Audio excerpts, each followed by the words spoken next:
What are you known for? What are you known for? At work, at your apartment complex, at your cul-de-sac, among your little league parent friends, what are you known for? What was high school version of you known for? What do you think that you're known for? Because that's the version that you're putting on social media right now, right? The version you hope that you are known for. I'll tell you this, back in high school, I was known for a couple of things. So first and foremost, this probably follows into modern day Nathan as well. I've got this really obnoxious cackling laugh.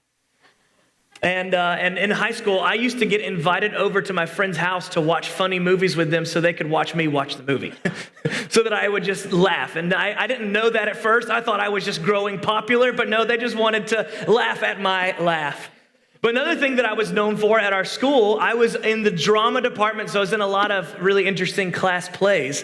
And our high school head football coach, I was not an athletic kid, but I had this like spot on imitation of him. And it was like pretty stereotypical of what you would expect, kind of this really horsey voice. And he's like, it's about tradition here at Pace High School. And everyone thought it was hilarious because like none of the athletes would make fun of the coach, but he loved it. He ate it up. And so people would like walk around the school, either knowing me by the head coach impersonator or Snoopy because I was Snoopy and you're a good man, Charlie Brown. But we all have a reputation, and our usage of social media with how we try to manage that reputation, to me, would indicate that our reputation matters a lot to us. Now, I know growing up, a lot of guidance counselors try to tell you, it doesn't matter what people think, but I would say for followers of Jesus, it does matter what people think about us. Our reputation should be something that matters. As we're going to see in the book of Ruth, chapter 2 today, as we continue our study through this book, we're going to see that her reputation preceded her. And her reputation is what opened up some significant doors for healing and restoration to begin in the lives of Ruth and her mother-in-law, Naomi. The reason reputation matters is because you and I, as followers of Jesus, are meant to conduct ourselves in a way, through success and defeat, in a way that demonstrates our faith. That there is a king of the universe and his name is Jesus. And even when life doesn't go the way that we plan, we know that he's one step ahead and he's plotted a course that is for our benefit, even when it hurts. And that is the story of Ruth, is that they lost everything. Ruth and her mother-in-law lost the dad, the patriarch of the family. So Naomi is a widow, and then her two sons 10 years later die, and she's left with her two daughters-in-law. One of them decides to stay in their homeland, the land of Moab. Ruth and Naomi decide to stick together and make their way back to Bethlehem. And this was a significant act of devotion and loyalty because Ruth would not let Naomi grieve alone. Ruth would not let Naomi depart from her. And chapter 1 ends with this sentence that should be more than just a plot device. Chapter 1 ends with a sentence saying, and it was barley harvest when they returned to Bethlehem. If you do some word studies in Scripture, you will see that there is never a wasted word on the pages of this book. In John chapter 6, when Jesus has this crowd of 5,000 men and a whole bunch more women and children, it's reaching the end of the day when it's dinner time, and his disciples are like, we need to send this crowd away. And Jesus wouldn't let them go. He says, no, we're going to feed them. It's dinner time. And his disciples are like, how are we going to do this? And Jesus asked them to look through the crowd, and they could find 5 loaves of barley bread. And that barley was what Jesus blessed and multiplied and did a miraculous feeding of thousands and thousands of people. See, barley is not at the top of like the food chain. It wasn't what would be on like Instagram food pics in ancient day Israel. Barley was like the grain of the lower class. It wasn't expensive as wheat. So this food of the working class, of the slaves, of the poor is what Jesus blessed and made something abundant.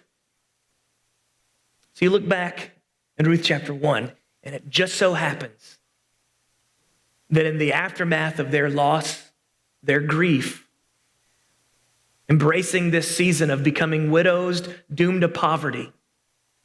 The season is changing, and it's barley. And just like Jesus refused to let the crowd go and something abundant happened, Ruth refused to let Naomi go. And as we're going to see in Ruth chapter 2, something abundant happened. But it all had to do with the act of faithfulness and loyalty and obedience that Ruth displayed, not only to Naomi as her mother-in-law, but ultimately to God by refusing to let this person go at it alone. In a small town like Bethlehem, people aren't often saying good things about you if they're talking about you, especially if you are a widow with no male heir and a foreigner at that.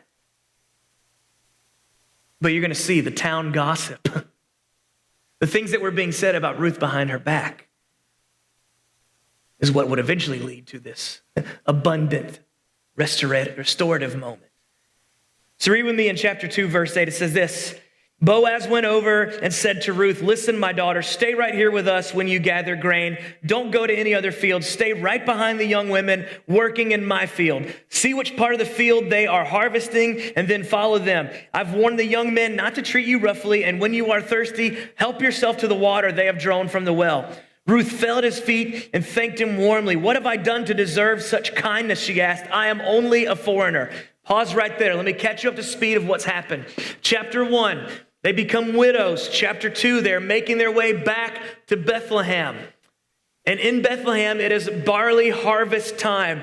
Ruth and Naomi are essentially homeless. Naomi goes into survival mode and says, you know what? You need to go out and try to start collecting some leftover grain from the farmers. That's all the instructions are that Ruth receives. So Ruth goes out, and just so happens that the field she decides to collect some leftover barley at is the field of Boaz. Boaz is going to be a significant cast member in the story of Ruth, because Boaz is in this family, and through the ancient law can take Ruth and Naomi under his wing and redeem that which has been lost. We'll cover that story in a moment, but you have to realize God is plotting the course, and it's no accident that Ruth ended up at this field during this time of harvest. So Ruth fell at his feet and thanked him warmly. "What have I done to deserve such kindness?" she asked. "I am only a foreigner." "Yes, I know," Boaz replied, "but I also know everything you have done for your mother-in-law since the death of your husband. I have heard how you left your father and mother in your own lands to live here among complete strangers. May the Lord, the God of Israel, under whose wings you have come to take refuge, reward you fully for what you have done. I hope to continue to please you, sir. You have comforted me by speaking so kindly to me, even though I am not one of your workers." So to really understand what's happening here socially and why it's not robbery for Ruth to go onto Boaz's field, you would have to understand some ancient Hebrew history. Deuteronomy chapter 24 is some instructions, some law given to Moses to give to the Israel people as they are moving into the promised land. In Deuteronomy 24, he says this: when you are harvesting your crop, you have to leave a remnant for the orphan, the widow, the homeless, and the foreigner. So this is centuries before Ruth is widowed. Centuries before the famine in the land that caused them to go to the land of Moab. One little passage, one of their scrolls, God had people like Ruth in mind, instructing the farmers to leave part of the field for the poor, for the broken, for the hurting, for the dispossessed. And so while Ruth and Naomi are back in Bethlehem, living this life of the lowest class, as an immigrant at that, Naomi starts thinking, well, we got to eat. And I know that it's not against the law for us to go and try to glean some of the crops that are left over for us poor folk. Have you ever had that friend that is like overly prepared for everything? I'm not just talking about your doomsday person that's got like a bunker and dehydrated food supplies for the apocalypse. I'm talking about the person that's got like a pocket knife, a Band-Aid. You know, maybe there's some of you who it's in the middle of summer, you travel with like a cardigan sweater because even though it's like walking on the surface of the sun outdoors in the South, when you come inside, you might get a little bit chilly. Have you ever looked inside of like your wife's purse? Like, I don't know, it's like a pharmacy in there. You got you got an allergy, she's got Zyrtec. You've got a headache, she's got Advil. It's really good to have somebody with you who is over-prepared. It's even better to know that we serve a God who's never taken by surprise, who in his sovereignty and his ability to foresee pain, to foresee the effects that sin would have on our planet, that he would write into his law statutes and guides that would become the solution to the most devastating of situations. You see, we look at the Old Testament and we think laws and ritual cleansing and ceremonies and what's wrong with shellfish? Have you ever had coconut shrimp, Moses? Like, come on, man. But the ancient Israel people didn't look at these hundreds of commands as a burden to bear. They looked at these commands knowing that these commands had tons of these things embedded into them about how to care for the dispossessed. And they saw these 600 laws as God's pathway for them to know him, to serve him, to understand his plan for them, because God's plan, it has both provision and protection. God's plan for you and me, we have to trust that he stands outside of time. And he is not up there in heaven wondering how things have gotten so bad in your life. In these little verses, like Deuteronomy chapter 24, a law given, and then in Ruth chapter 2, an example of how that law is upheld, shows us that the heart of the Father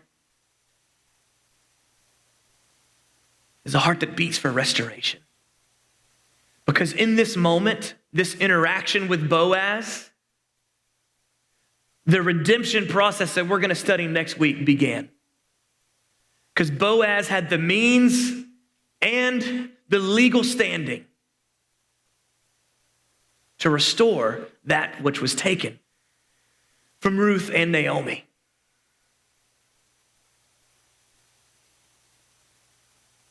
So we serve a God who is not just in the business of giving out rules and regulations. We serve a God who is one step ahead and really is in the business of using all things, the good, the bad, and the ugly, for those who feel called according to his purpose. Here's what's amazing about how all of this provision and all this protection is culminating in this moment out in the harvest season. It could all be connected back from Boaz's perspective to these rumors he heard about Ruth's loyalty, about Ruth's kindness, about Ruth's devotion to Naomi and Naomi's God. That's why our reputation should matter. Because we never know when what seems like the baseline of human decency has tremendous ripple effects. Some people may call that karma. I call it the principle of the harvest. You reap what you sow. When you drive by a field during the harvest season, it's easy to know what type of plants are blossoming. When you're from Florida like I am, you drive by a big field of trees, you're assuming it's probably an orange grove, but if you're not a farmer, you're not sure until the time for harvest, because you can make some decisions about that plant by the fruit that it is bearing. If you don't come in the season of harvest, you're not really sure what type of field it is. But we evaluate based on the fruit. We discern based on the fruit. And Boaz made some discernment about the type of person Ruth was based on the fruit of her obedience. the decision that she made. Her reputation preceded her. And in Ruth's mind, this probably wasn't that significant of a moment. In Ruth's mind, it was probably like the baseline of, no, I just don't want you to be alone. I want to be with you. But I mean, isn't that the fruits of the Spirit? In Galatians 5, they're just describing like what we would call a good human. But we never know in Christ followers that have a limited perspective on time. We never know how God is going to bless and multiply those simple acts of love, devotion, trust, kindness, generosity. And in this day and age, we tend to kind of undervalue some of those qualities. But Ruth shows us these undervalued qualities, they have underestimated effects. They have underestimated impact. I mean, let me just read to you the fruits of the Spirit. Love, joy, peace, patience, kindness, goodness, faithfulness, gentleness, and self-control. There is no law against these things. So what you have is an immigrant woman who in the ancient Middle East, the countries weren't very friendly with each other. She should have been the subject of a lot of gossip that said, why is she here? But no, small town of Bethlehem, they were remarking on how they saw godliness in her. And all we know from Ruth's perspective is she was just trying to be a good human, be a good daughter-in-law. Undervalued qualities have underestimated effects. That's why the fruits of the Spirit should be unavoidable in our life.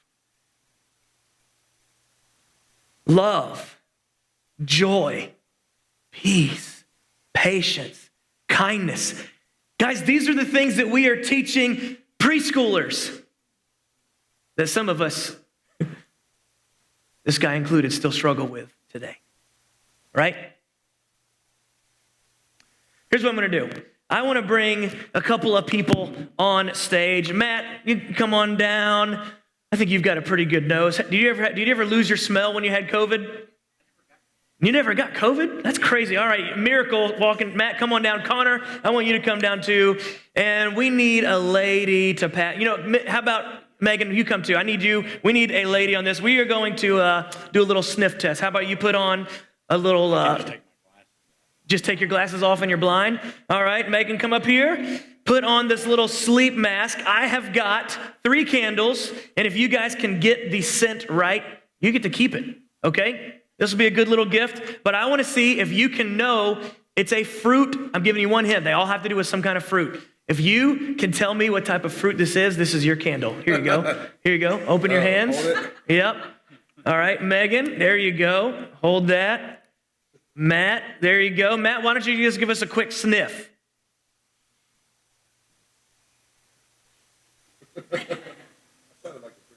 He's taking it in. Do you like it or dislike it? Are you like giving a second whiff because you're trying to figure out would this be good on your mantle? Yeah.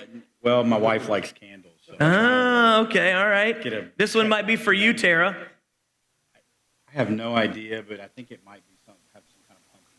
Some kind of pumpkin. All right, we'll come back. We'll come back. All right, Megan, let's get a little sniff. Tell me what you think this candle is. Cherry? Okay, all right. You're in the area, maybe, sort of, kind of. Connor, let me get a little sniff test from you. Let's see what you got here. It's a fruit. Is a pumpkin a fruit? That's a good question. I think pumpkin would be considered fruit. Any botanists out there? All right, Connor, what do you think? Like blueberry? Blueberry. Are they all the same? All right, you guys take off your mask and see what the smell is. Matt, yours is cinnamon apple crisp. It's a scent of the fall, so you were kind of close. We'll just give it to you. Megan, what do you got here? Watermelon. What did you say? Cherry? I think she was. Yours actually is cherry. Juicy black cherry. All right, so you guys take it home, light it up. You guys maybe need to hone your nose just a little bit. But certain types of fruit have certain types of smell. It has distinct qualities. I think the lesson here is we need to ask ourselves, do we as Christ followers, do our lives, our countenance, our pocketbooks, our generosity, the way we schedule our time, the way we handle our relationships, does it pass the sniff test of the fruits of the Spirit? Again, what are you known for? When people look at the fruits of your life, is it obvious that you are a follower of Jesus? When people look at our church body, I hope, just like last week, they sense that stickiness, that Velcro where we cling to one another. But how can we as a church be clingy without being cliquey? That's not the type of fruit that we want. Love, joy, peace, patience, kindness, gentleness, goodness, self-control. Against these things, there is no law. Because when we exude these things, we too, like Ruth, despite the social labels that people want to try to place on us, like a foreigner, like an immigrant, like a poor person, you voted for this person, you listen to that kind of music. When you display the fruits of the Spirit, people cannot argue with that because it is Christ-likeness. It is being put on display in every interaction, every social media post, the way we treat one another, the way we conduct ourselves, has to be bearing fruit. But here's the thing. The fruit that we're bearing today is in direct correlation to the seeds that we planted in a former season. So if we don't like the fruit right now, if we're not enjoying the harvest right now, if you're like looking in the mirror and you may not like what you see, you feel like you've got a short fuse, you don't feel like you're as generous as you would like to be, you feel like you're aggravated all the time, you feel like you're annoyed all the time, you feel like you're snapping, you feel like you would rather just be a recluse. If you don't like the fruit, it's time for us to plant different seeds.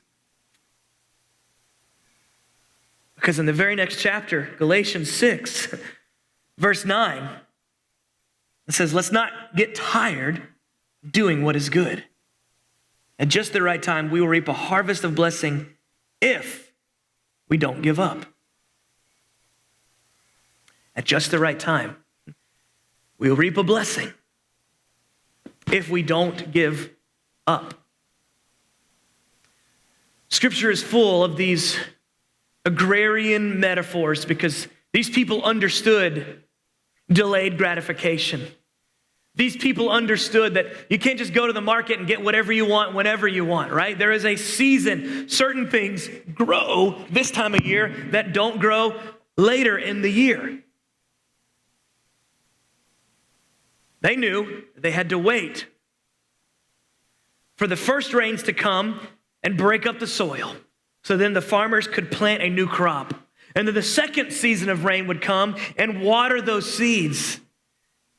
And even then, there's another season before the harvest where the farmers are tending to the field and pulling the weeds and protecting it. But then a harvest is coming in due time. It is something we can't get around. It's not something that we can name and claim because this isn't something we have authority over. We cannot speed up the seasons of life. Just like we can't speed up what happens in autumn and fall. There's a death that takes place before the new life of spring and fruit and vegetation can come. We can't speed up the things that maybe have to die in our lives today, the sin that we are entangled with, the unwise decisions that we are making. Some of those things have to die to create room for harvest. And those things are hard to confront. There are tough decisions in front of all of us that we need to make. There are sins that we haven't dealt with. There are relationships that need to be reconciled. There's forgiveness that needs to be granted. There's forgiveness that needs to be requested. But if Galatians 6 is true, it says there's a harvest coming if we don't grow weary from doing the right thing. He wouldn't tell us about the potential for weariness if it wasn't going to be challenging. Ruth had to live through losing her father-in-law, losing her husband, and embracing the life of poverty. before Boaz can enter the scene and bring about restoration in their life. And we're going to get there next week.